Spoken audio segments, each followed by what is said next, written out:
Hey, welcome back into Fairbanks Evening News. Mike Schultz with you on Alaska Day, taking a look at the weather across the state and across the lower 48. And speaking of Alaska Day, it was Alaska Day last night. Somebody put together a 32-pound cake, sent me this photograph and said that this was involved in an auction last night, and the person that won it took it over to the Pioneer home and gave it to the folks there. That's nice. That's a big cake, by all means. Again, if you have a photograph to share, by all means, send it to Mike Schultz at KTVF11.com. What's going on as far as numbers go? The normal high 31. Today we had a high of 57 degrees. Low is normally 16 degrees. And the record high was 54 in 1925, so we actually broke our record. Low was 10 below in 1907, and the sunrise and sunset works out to about 9 hours and 22 minutes of daylight, a loss of 6.5 minutes from yesterday. Our satellite and radar once again showing lots of moisture down south of the Alaska Range. It's all blocking out, being blocked out, all the moisture coming up and then being blocked out by the Alaska Range right about here. That's where we're not getting any showers or any kind of real heavy cloud cover, and that's going to continue too, the way it looks.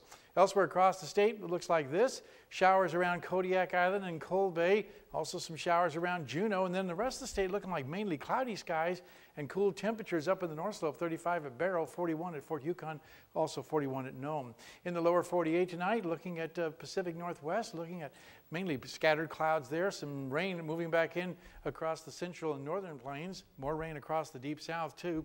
On our satellite and radar, a little bit of mixed precipitation moving across parts of Colorado into Kansas, but then it just kind of abates after that. And our next system is being brought in by the jet stream, bringing all that cool air in from Canada, helping to bring possibly some snow to the Great Lakes areas this weekend, the way it looks. While showers will continue across the deep south. Well, back to Alaska for tomorrow. Here's what it looks like in the northern section. Snow showers for Barrow, rain at Nome, and isolated showers in the Fort Yukon area.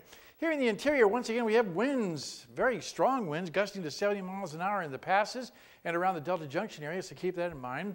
A few showers are possible in the Fairbanks area. Over southeast Alaska, it looks like rain developing once again in Juneau with a chance of rain for Ketchikan. And over the southwest part of the state, we're looking at wind and rain for Cold Bay and Bethel, with rain likely for Kodiak Island. While if you head on down to the Anchorage Bull area, looks like rain showers are in the forecast for Anchorage and Homer, and heavy rain is possible for the Valdez area. All right, here's our forecast for the remainder of the night. A little cooler than last night, 29 degrees for the overnight low, scattered high clouds. Tomorrow's forecast calling for partly cloudy early, then more clouds moving in, giving us a possibility of some isolated showers, 46 degrees, and the extended forecast, like we've been saying for the last few days, calling for cooler temperatures by Tuesday, Wednesday, and Thursday. No precipitation in the forecast. Overnight lows also dropping down to close to where they should be, but still, like we said earlier, the overnight lows are normally around 16, and we're still looking at 21 degrees for the overnight lows, and all in all, looks pretty good for the weekend. All right. Well, yeah. Oh man, years ago they actually just decided to have all state playoff games down in Anchorage, but this would be the perfect fall for actually having football. Yeah, and they're going to be raining down there. Yeah, so. And we have perfect weather this weekend. That's unfortunate, but as we said, Joe Cook will be back Monday, and he'll give us an update on everything that happens. Count on all right, some exciting plays that I'm sure we'll be bringing back. Yeah, it's just a good time for athletics in the interior. Yep. That's really cool. Okay, that will wrap up our broadcast. As always, we are glad you could join us. Tonight on NBC Nightly News, 2 killers on the lam. Who faked the signatures that set them free? That's coming up next with Ann Curry.